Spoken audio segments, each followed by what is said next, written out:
तारीख 6 दिसंबर साल 1992। ये वो दिन था जिस दिन न सिर्फ बाबरी मस्जिद ढहा दी गई बल्कि भारतीय संविधान के मूल्य भी ढहाए गए। सुप्रीम कोर्ट के आदेश को भी ढहा दिया गया। सुप्रीम कोर्ट ने सिर्फ शांतिपूर्ण कार्यसेवा की इजाजत दी थी, जिसमें लोग एक साथ इकट्ठा होकर भजन गा सकते थे और प्रतीकात्मक पूजा कर सकते थे। कोर्ट ने विवादित जगह पर किसी भी तरह के निर्माण पर पाबंदी लगाई थी, एक ऑब्जर्वर भी तैनात किया था और सबसे अहम बात कि यूपी के सीएम कल्याण सिंह ने सुप्रीम कोर्ट को भरोसा दिलाया था कि कोर्ट के आदेशों का पालन होगा। मगर हर तरह के आदेशों की धज्जियां उड़ी और इस सवाल का जवाब आज तक नहीं मिला कि आखिर मस्जिद को गिराने वाले कौन थे, उन्हें सजा क्यों नहीं दी गई, जबकि ये बात साबित हो चुकी थी। दुनिया के हर शख्स ने देखा था कि कैसे बाबरी मस्जिद ढहाई गई। अयोध्या में राम मंदिर बनकर तैयार है। 22 जनवरी को होने वाली प्राण प्रतिष्ठा की तैयारियां हो चुकी हैं। भक्ति और आस्था का समंदर हिलोरे मार रहा है और बीजेपी इन धार्मिक भावनाओं की लहरों पर सवार होकर 2024 का लोकसभा चुनाव जीतने की भी पूरी तैयारी कर चुकी है। लिहाजा अयोध्या भगवान राम की प्राण प्रतिष्ठा से कहीं ज्यादा सियासी मंच बनता जा रहा है। राम मंदिर के बनने तक का सफर आसान नहीं रहा है। इसके पीछे का इतिहास खून से सना है, विध्वंसकारी है, सियासी बवंडर है। आइए आपको लिए चलते हैं राम मंदिर के बनने के सफर पर। शुरू से एक बार फिर जानते हैं पूरी कहानी, कब क्या हुआ। पहले एपिसोड में जानते हैं बाबरी मस्जिद, जिसे अब विवादित ढांचा कहा जाता है, वो कैसे ढहाई गई और क्या हुई राजनीति। कैसे मूर्छित पड़ी बीजेपी ने भगवान श्री राम के नाम का इस्तेमाल कर पार्टी में जान डाल दी। ये लोग कहते हैं कि आप हिंदू वोट बैंक बना रहे हैं। मैंने कहा मैं हिंदू वोट बैंक नहीं बना रहा हूं, मैं पेट्रियोटिक वोट बैंक बना रहा हूं। ढांचा नहीं बचा, मुझे कोई गम नहीं इस बात का, और ढांचे के टूटने का न मुझे कोई खेद है, न कोई पश्चाताप है, न कोई प्रायश्चित है। तो इसका मतलब no regret, no repentance, no sorrow, no grief. Because a section of car sevaks, they went out of control and they did something which was not to be done. हमारा कोर्ट से कोई मतलब नहीं है, आप कोर्ट की बात क्यों बीच में ला रहे हैं आप? I have reason to believe that it was the result of planning, pre-planning. 30 नवंबर 1992 से ही अयोध्या का माहौल गरमाने लगा था। कारसेवक अयोध्या में आ चुके थे और कुछ आ रहे थे। मज़ारों को तोड़ दिया गया था। बाहर से आए कारसेवकों को बाबरी के आसपास ही ठहराया गया था, जो बेहद एग्रेसिव थे, उत्पात मचा रहे थे। 5 दिसंबर आया। इस दिन बाबरी मस्जिद को गिराने की रिहर्सल की गई। इस बात का उल्लेख मस्जिद ढहाए जाने की जांच करने के लिए बने लिब्राहन आयोग ने भी अपनी रिपोर्ट में किया है। 5 दिसंबर तक किसी को इस बात का एहसास तक नहीं होने दिया गया कि 6 दिसंबर को कोई बड़ा विध्वंस होने वाला है। बाबरी को इस तरह सुरक्षा के घेरे में रखा गया था, लगता ही नहीं था कि कोई कारसेवक वहां तक पहुंच भी पाएगा। 6 दिसंबर का सूरज आसमान में डूब जाने के लिए नमूदार हो चुका था। पत्रकारों को एहसास हो चला था कि कुछ तो बड़ा होने वाला है, मगर यूपी के सीएम से लेकर देश के पीएम तक सब अनजान बने थे। आयोजन की जगह पर वीएचपी और बीजेपी नेताओं का आना भी शुरू हो गया था। सुबह सुबह लालकृष्ण आडवाणी कुछ लोगों के साथ विनय कटियार के घर पहुंचे। इसके बाद बाबरी के उस जगह पर पहुंचे जो विवादित बन चुका था। आडवाणी के साथ थे मुरली मनोहर जोशी और विनय कटियार। यहाँ प्रतीकात्मक कार सेवा होनी थी। यहाँ तैयारियों का जायजा लेकर ये तीनों नेता राम कथा कुंज की ओर चल दिए। ये उस जगह से 200 मीटर की दूरी पर था। यहाँ नेताओं के लिए मंच तैयार किया गया था। ये मंच ठीक विवादित ढांचे के सामने था। इन तीनों के बीच भाजपा की उभरती फायर ब्रांड नेता उमा भारती भी पहुंच गईं। घड़ी की सुइयां 11:45 पर थीं। फैजाबाद के डीएम और एसपी ने बाबरी मस्जिद का मुआयना किया। भीड़ बढ़ती जा रही थी और फिर कुछ देर बाद भीड़ जय श्री राम के नारे लगाते हुए टूट पड़ी। उस वक्त पत्रकारों की जान खतरे में आ गई। किसी को पीटा गया, किसी को बंदी बना लिया गया, तो किसी के कैमरे तोड़ दिए गए। इसके बाद क्या हुआ, आगे की कहानी चश्मदीद पत्रकारों से ही जानते हैं। उस वक्त न्यूज एजेंसी रॉयटर्स के लिए रिपोर्टिंग कर रहे थे शरद प्रधान। ये बाबरी विध्वंस के गवाह भी बने, बेहद अहम गवाह, इतने अहम कि उन्होंने वीएचपी मीडिया सेंटर में किसी को फोन पर बात करते हुए सुना था कि कैसे बाबरी मस्जिद को गिराने की साजिश रची गई है। तब सीबीआई ने उस कॉल को ट्रेस किया था और फोन करने वाले पकड़े गए थे। शरद प्रधान की ही गवाही थी जो सीबीआई इस नतीजे पर पहुंची थी कि बाबरी मस्जिद को अचानक नहीं बल्कि एक सोची समझी साजिश के तहत ढहाया गया था। शरद प्रधान कहते हैं, कितना भी वक्त गुजर जाए ऐसा लगता है जैसे वो सब कुछ अभी कल ही हुआ था। वीएचपी ने घोषणा की थी। वे सुबह सुबह सरयू के तट से 2 मुट्ठी बालू लेकर बाबरी मस्जिद के सामने बने एक चबूतरे पर डालेंगे। वहीं साधु संत वसूलियों यानी कि एक धारदार हथियार से उस चबूतरे पर टुक टुक कर कार सेवा करेंगे। शरद प्रधान कहते हैं, मैंने उस पूरे घटनाक्रम को बहुत करीब से देखा है। मैंने देखा कि किस तरह मस्जिद के विशालकाय गुंबदों को गिराया गया। वीएचपी की घोषणा के बाद शरद प्रधान वीएचपी के मीडिया सेंटर पहुंचे, क्योंकि यहीं ज्यादातर पत्रकार एसटीडी कॉल करने के लिए फोन का इस्तेमाल करते थे। अपनी गवाही में शरद प्रधान ने कहा, जब मैं मीडिया सेंटर पहुंचा तो तकरीबन 12-13 सीढ़ियां चढ़नी पड़ती थीं। अभी मैं आखिरी सीढ़ी पर पैर रखने ही वाला था, तभी मैंने ऐसी बात सुनी कि मैं वहीं थम गया। फोन पर बात करते हुए मैंने किसी को सुना कि कोई बाबरी मस्जिद गिराने के बारे में बात कर रहा है। उसने कहा था, हाँ 200 बसूलियां, बेलचा, तसला और मोटे वाले खूब लंबे रस्से कल सुबह तक यहां पहुंच जाने चाहिए। ये सुनकर शरद दंग रह गए। अंदर से आ रही आवाज शांत होती देख शरद 2-3 सीढ़ियां नीचे उतरे और फिर अंदर गए, ताकि अंदर जो बोल रहा था उसे पता न चले कि उन्होंने उसकी बातें सुन ली हैं। बीबीसी की एक रिपोर्ट के मुताबिक शरद कहते हैं, मैंने ऊपर जाकर देखा, वहां कोई और नहीं था। बात फोन पर हो रही थी, लिहाजा मैंने भी अंदर पहुंचकर न्यूज एजेंसी रॉयटर्स को दिल्ली दफ्तर में कॉल लगाया। 6 दिसंबर को समझ आया कि फोन पर हो रही बातचीत का मतलब क्या था। हजारों कारसेवकों ने बाबरी मस्जिद पर हमला बोल दिया। जमीन से ऊपर मस्जिद की दीवारें बहुत मोटी थीं, तकरीबन 2.5 फीट की। कारसेवकों ने मोटी दीवारों में दोनों तरफ से झीरी काटना शुरू कर दिया। ऐसा लग रहा था कि सब अपने काम में एक्सपर्ट हैं। झीरी काटने के बाद दीवार उस जगह से पतली हो गई। तभी उन्हीं में से कुछ चौड़े चौड़े छेद करने में जुट गए। छेद हो गए और रस्से छेदों में डालकर खींचे जाने लगे। मस्जिद का ढांचा एक तरफ को खिसक गया। रस्सों के दोनों छोर नीचे लटका दिए गए थे। जहां खड़े हजारों कारसेवकों को कहा गया कि वो उस रस्से को जोर से खींचें और फिर नारा गूंजने लगा, एक धक्का और दो, बाबरी को तोड़ दो। इस तरह पहला गुंबद गिरा दिया गया। पुलिस खड़ी देखती रह गई। कहीं कोई जोर जबरदस्ती देखने को नहीं मिली। कारसेवक काम करने में लगे थे।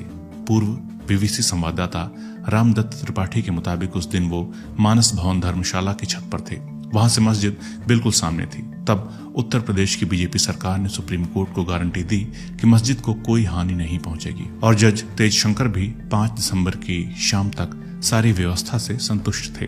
कल्याण सरकार ने ऐलान कर रखा था कि यूपी पुलिस खुद तो गोली नहीं ही चलाएगी, सीआरपीएफ और सेना का भी इस्तेमाल नहीं करेगी। मैंने अधिकारियों से साफ कह दिया था कि जो करना हो सो उपाय योजना कीजिए ढांचे की सुरक्षा के लिए, क्योंकि हमने वादा किया है। लेकिन एक मैंने कह दिया था, मैंने कहा लाखों कार से वो मौजूद हैं, उन पर गोली नहीं चलेगी, ये मेरा आदेश था।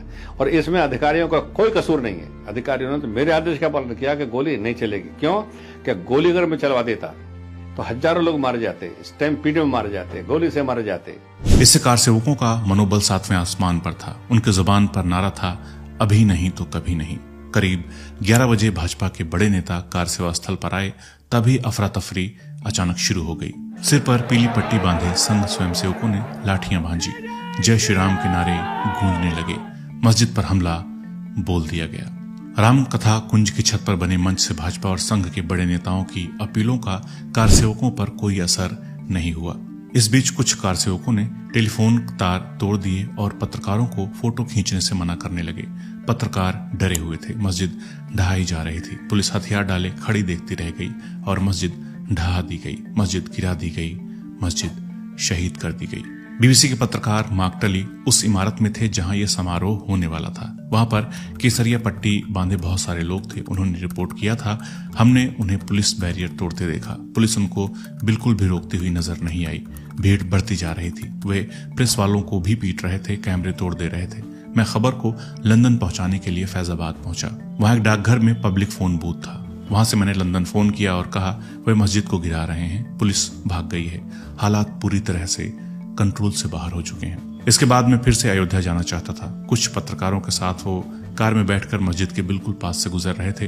तभी कारसेवकों ने घेर लिया। वे मुझ पर चिल्लाने लगे। फिर उन सब ने मुझे त्रिशूल से मारने की बात की।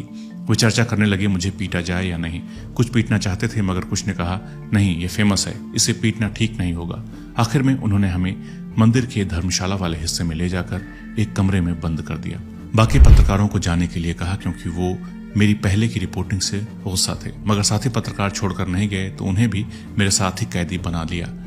फिर वहां एसडीएम रैंक का अधिकारी आया और उसने सुना कि हम कैद हैं, तो उसने हमें मंदिर के महंत से कहकर निकलवाया। तब हमें सीआरपीएफ की लॉरी में बैठाकर बाहर निकाला गया। बाबरी विध्वंस के दौरान जो हुआ वो जानने के बाद तो उसमें साजिश होने पर कोई शक ही नहीं रह जाता। पत्रकारों ने रिपोर्ट किया है कि वहां मंच से लाउडस्पीकर के जरिए घोषणा की जा रही थी, ये ढांचा अब गिरने वाला है, आप सब जो इस ढांचे के ऊपर चढ़े हुए हैं कृपया अपनी सुरक्षा के लिए नीचे उतर आइए। इधर तो गुंबद गिराए जा रहे थे और एक मंच पर खड़े बीजेपी और वीएचपी नेता उन्हें गिरता देख रहे थे। अब जरा आप मेरे साथ उत्तर प्रदेश के सीएम हाउस में चलिए ताकि पता चले उस वक्त सीएम कल्याण सिंह क्या कर रहे थे। उत्तर प्रदेश के पूर्व मंत्री बालेश्वर त्यागी ने बाबरी के संदर्भ में एक किताब लिखी है, नाम है जो याद रहा। इसमें बालेश्वर त्यागी लिखते हैं, 6 दिसंबर की सुबह मैं मुख्यमंत्री आवास कालिदास मार्ग पहुंचा। पता नहीं क्यों मुझे लखनऊ की सड़कों पर रौनक नहीं दिख रही थी उस दिन। जैसे ही मुख्यमंत्री आवास पहुंचा, स्वास्थ्य मंत्री सूर्य प्रकाश शाही भी वहां आ गए। आवास के अधिकारी लॉन में खड़े धूप सेंक रहे थे। हम मुख्यमंत्री जी के बारे में पूछते कि तब तक कल्याण सिंह कुर्ते की आस्तीन ठीक करते हुए निकले और कहा, अभी थोड़ी देर में आ रहा हूं, और पोर्च में खड़ी गाड़ी में बैठकर चले गए। हमने अधिकारियों से पूछा कि वो कहां गए। पता चला पर्सनल कैपेसिटी में मिला आवास देखने गए हैं। मेरे मुंह से तभी निकला, अब शकुन हो गया है, मुख्यमंत्री अपने लिए वैकल्पिक आवास देखने गए हैं, क्या कालिदास मार्ग वाला आवास छोड़ना पड़ेगा। थोड़ी देर बाद मुख्यमंत्री लौटे। उन्होंने पूछा, क्या खाओगे? ऑमलेट मंगवाते हैं। मैंने कहा कि मैं ऑमलेट नहीं खाता, मेरे लिए काजू मंगवा लो। 2 ऑमलेट, काजू, 3 कॉफी का ऑर्डर देकर बात कर ही रहे थे कि राजेंद्र गुप्ता और लालजी टंडन आ गए। राजेंद्र जी को खबर मिली थी कि कुछ कारसेवक गुंबद पर चढ़ गए हैं। ये सुनकर अयोध्या के कंट्रोल रूम में एसडीएम से संपर्क किया गया। उसने कहा कि अफवाह है, लेकिन बाकी सूत्रों से तोड़फोड़ की खबरें आने लगी। बालेश्वर त्यागी के मुताबिक मंत्री लोग सीएम हाउस पर पहुंचने लगे थे और दूसरी तरफ दिल्ली से आने वाले फोन ने शोर मचाना शुरू कर दिया था। अटल जी के 3 फोन आए, केंद्रीय गृह मंत्री का फोन आया, प्रधानमंत्री नरसिम्हा राव का भी फोन आया। दोपहर 2 बजे के आसपास तत्कालीन डीजीपी एसवीएम त्रिपाठी आए और अयोध्या जाने के लिए हवाई जहाज मांगा। मुख्यमंत्री ने कहा कि आप हवाई जहाज ले जा सकते हैं, लेकिन वहां के हालात को लेकर जैसी खबरें आ रही हैं, मुझे नहीं लगता कि आप प्रभावी कार्रवाई कर पाएंगे। मेरा सुझाव है कि यहीं से आदेश जारी करें। इस बीच गृह सचिव आ गए, शायद मुख्य सचिव भी। अब इस पर विमर्श शुरू हो गया कि क्या कार्रवाई होनी चाहिए। सबकी राय सुनकर कल्याण सिंह ने कहा कि गोली किसी भी कीमत पर नहीं चलेगी। भीड़ को कंट्रोल करने के लिए बाकी जो भी कार्रवाई जरूरी है की जाए। मुख्यमंत्री ने कहा कि मेरे फैसले से आप लोगों को बाद में परेशानी का सामना न करना पड़े, इसलिए आदेश लिखित में ले लीजिए। गृह सचिव फाइल लेकर आए और कल्याण सिंह ने उस पर अपने हाथ से आदेश लिखा। ढांचे का विध्वंस निश्चित जानकर संतोष का भाव बढ़ने लगा। अयोध्या में मौजूद अधिकारियों की मनोदशा भी ऐसी थी कि पता नहीं गिरफ्तार होंगे या बर्खास्त, लेकिन ढांचे के विध्वंस का संतोष है। पहला गुंबद गिरने की खबर आई, दूसरा गुंबद गिरा। इसके बाद विचार होने लगा कि मंत्रिमंडल के त्यागपत्र का कारण क्या लिखा जाए। इस बात को यहीं रोकते हैं, अब जरा एक नजर दिल्ली पर डाल लेते हैं कि केंद्र सरकार क्या कर रही थी। उस वक्त प्रधानमंत्री थे पीवी नरसिंह राव। उन पर आरोप लगा था कि उन्होंने मस्जिद को टूटने से बचाने के लिए कुछ नहीं किया, बल्कि उस समय घंटों पूजा के लिए बैठ रहे। दिवंगत पत्रकार कुलदीप नैयर ने अपनी आत्मकथा किताब बियॉन्ड द लाइन्स में लिखा, समाजवादी नेता मधुलिमय ने मुझे बताया कि इस पूजा के दौरान जब राव के एक सहयोगी ने उनके कान में कहा कि मस्जिद नेस्तनाबूद कर दी गई, तब कुछ ही सेकंड्स में पूजा संपन्न कर राव उठे। वो मस्जिद टूटने के दौरान घंटों पूजा पर बैठे रहे, बल्कि ये हिदायत भी दे दी कि कोई मुझे डिस्टर्ब ना करे। वहीं माखनलाल फोतेदार ने आत्मकथा द चिनार लीव्स में राव के साथ हुई बातचीत का वाकया लिखा। फोतेदार के मुताबिक मैंने राव से अनुरोध किया कि वो फैजाबाद में तैनात चेतक हेलीकॉप्टरों से कारसेवकों को हटाने के लिए आंसू गैस का प्रयोग करें। राव ने कहा, मैं ऐसा कैसे कर सकता हूं। फिर मैंने विनती की, राव साहब एक गुंबद तो बचा लीजिए ताकि बाद में हम भारत के लोगों को बता सकें कि मस्जिद को बचाने की हमने पूरी कोशिश की थी। तब राव चुप रहने के बाद बोले, मैं आपको फिर फोन करूंगा। लेकिन पीवी नरसिंह राव ने इस घटना पर एक किताब लिखी, अयोध्या 6 दिसंबर 1992। इसमें न सिर्फ उन्होंने अपना पक्ष रखा बल्कि एक और एंगल सामने आया। राव ने लिखा कि उत्तर प्रदेश के राज्यपाल की जिम्मेदारी थी कि वो केंद्र को स्थिति ठीक बताते तभी केंद्र से राष्ट्रपति शासन लगाए जाने जैसा अहम कदम उठाया जा सकता था। राव ने किताब में लिखा, 6 दिसंबर 1992 से करीब एक हफ्ते पहले राज्यपाल की रिपोर्ट ने केंद्र को बताया कि बड़ी संख्या में कार सेवक अयोध्या पहुंच रहे हैं, लेकिन हालात शांतिपूर्ण हैं, कानून व्यवस्था को कोई खतरा नहीं है। इस रिपोर्ट के आधार पर राज्य के मुख्यमंत्री कल्याण सिंह को बर्खास्त करना या राज्य में राष्ट्रपति शासन लगाने जैसे कदम उठाना मेरे लिए उचित नहीं था। लेकिन खबरें ये थीं कि केंद्र सरकार पहले ही यूपी सरकार को बर्खास्त करने की प्लानिंग कर रही थी। इसकी भनक सीएम कल्याण सिंह को लग गई और उन्होंने धमकी दे डाली कि अगर केंद्र सरकार ढांचे को अपने कब्जे में लेने की कोशिश करती है या राष्ट्रपति शासन लगाती है तो हम उसकी सुरक्षा की गारंटी नहीं ले सकते हैं। बाबरी मस्जिद ढहा दी गई, केंद्र सरकार की तरफ से उसे बर्खास्त करने का पैगाम आ गया, मगर मंत्रिमंडल के त्याग पत्र को लेकर बालेश्वर त्यागी अपनी किताब में जो याद रहा में लिखते हैं, राज्यपाल के नाम त्याग पत्र लिखे गए, कल्याण सिंह ने हस्ताक्षर किए। इसी बीच तीसरा गुंबद गिरने का भी समाचार आ गया। शाम 5:30 बजे मुख्यमंत्री के नेतृत्व में सभी मंत्री राजभवन पहुंचे। राज्यपाल महोदय को इस्तीफा सौंपा गया। उन्होंने पूछा, ये कैसे हो गया? बाहर पत्रकारों ने पूछा कि राज्यपाल से क्या बात हुई। कल्याण सिंह बगैर कोई जवाब दिए गाड़ी में बैठकर मुख्यमंत्री आवास की ओर चल दिए। बाद में अखबारों में छपा कि कल्याण सिंह सरकार को बर्खास्त कर दिया गया है, बाबरी को गिरा दिया गया।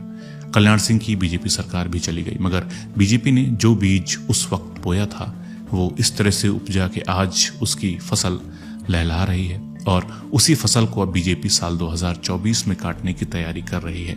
विकास के मुद्दे पर मात खाई बीजेपी के लिए अब राम मंदिर ही खाद पानी है और प्राण प्रतिष्ठा की तैयारी चल रही है। कवि सुरेंद्र शर्मा ने क्या शानदार बात कही कि जिसने हमें प्राण डाले उसकी प्राण प्रतिष्ठा हो रही है।